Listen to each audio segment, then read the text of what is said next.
Ada kalanya, beban yang kita pikul terasa begitu berat, bukan? Beban dari kesalahan masa lalu, dari ekspektasi yang tak tercapai, dari kata-kata tajam yang pernah kita ucapkan pada diri sendiri. Kita semua pernah berada di titik itu, di persimpangan jalan antara penyesalan dan keinginan untuk melangkah maju. Kisah ini adalah tentang perjalanan menemukan kedamaian dengan memaafkan diri sendiri, sebuah perjalanan yang mungkin juga sedang kamu tempuh saat ini. Di sebuah kota kecil yang tenang, hiduplah seorang perajin kayu bernama Elara. Tangannya terampil mengubah balok kayu biasa menjadi karya seni yang hidup. Namun, di balik senyum ramahnya, Elara menyimpan sebuah luka. Bertahun-tahun lalu, karena sebuah kelalaian kecil, ia gagal menyelesaikan pesanan terpenting dalam hidupnya, sebuah pesanan dari gurunya yang sangat ia hormati. Kegagalan itu menjadi hantu yang terus membayanginya. Setiap kali ia memegang pahat, suara keraguan berbisik di telinganya, "Kamu akan gagal lagi. Kamu tidak cukup baik."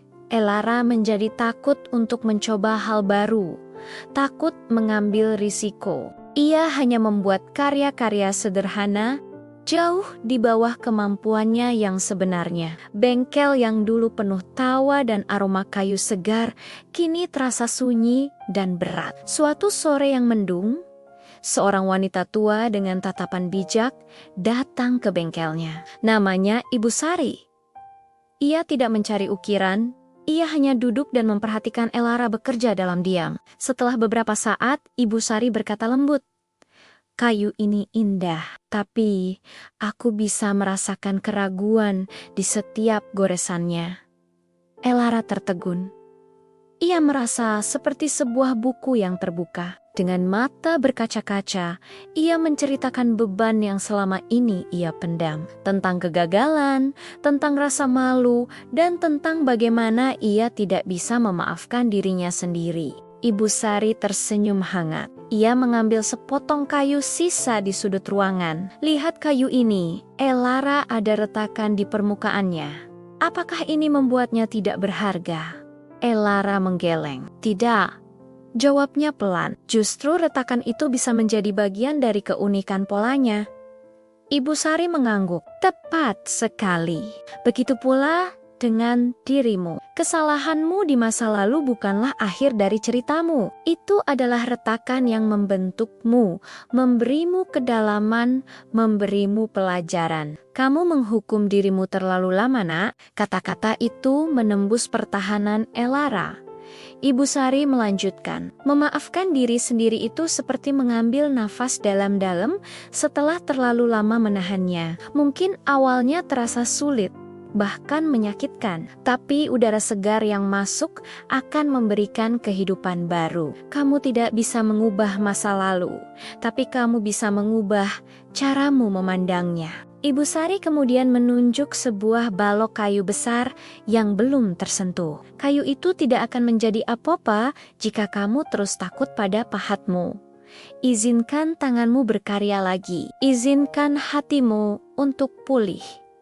Malam itu, Elara tidak bisa tidur. Ia terus teringat perkataan Ibu Sari. Ia berjalan ke bengkelnya, menatap balok kayu besar itu. Untuk pertama kalinya setelah sekian lama, ia tidak melihat potensi kegagalan, melainkan potensi keindahan. Ia mengambil napas dalam-dalam. Persis seperti yang dikatakan Ibu Sari, ia memejamkan mata dan berkata pada dirinya sendiri, "Aku memaafkanmu. Aku memaafkanmu atas kesalahan itu. Kamu sudah belajar. Sekarang, mari kita mulai lagi." Dengan tangan yang sedikit gemetar, Elara mulai memahat. Kali ini, tidak ada lagi suara keraguan. Hanya ada suara pahat yang menari di atas kayu, menciptakan sebuah harmoni. Ia bekerja tanpa henti, menuangkan semua emosi yang selama ini terpendam, rasa sakit, penyesalan, harapan, dan akhirnya penerimaan. Ia tidak lagi berusaha membuat karya yang sempurna, melainkan karya yang jujur, karya yang menceritakan perjalanannya. Beberapa minggu kemudian, karya itu selesai. Sebuah patung elang yang sedang melebarkan sayapnya siap untuk terbang. Di salah satu sayapnya, Elara sengaja membiarkan sebuah retakan alami pada kayu, tidak menutupinya, melainkan menghaluskannya hingga menjadi bagian dari keindahan patung itu. Patung itu adalah simbol kelahirannya kembali. Ketika Ibu Sari datang lagi, ia menatap patung itu dengan mata berbinar. "Lihat," katanya, "kamu tidak hanya mengukir kayu, kamu telah mengukir kembali dirimu. Kamu telah menemukan kekuatan dalam kerapuhanmu." Kisah Elara adalah pengingat bagi kita semua. Mungkin kita bukan perajin kayu, tapi kita semua adalah perajin kehidupan kita sendiri. Kita semua punya kegagalan yang kita simpan rapat-rapat, yang menahan kita untuk terbang. Memaafkan diri sendiri bukanlah tanda kelemahan. Justru, itu adalah tindakan paling berani yang bisa kita lakukan. Itu adalah langkah pertama untuk merebut kembali kekuatan kita, untuk mengubah luka menjadi kearifan. Berhenti sejenak, ambil napas dalam-dalam.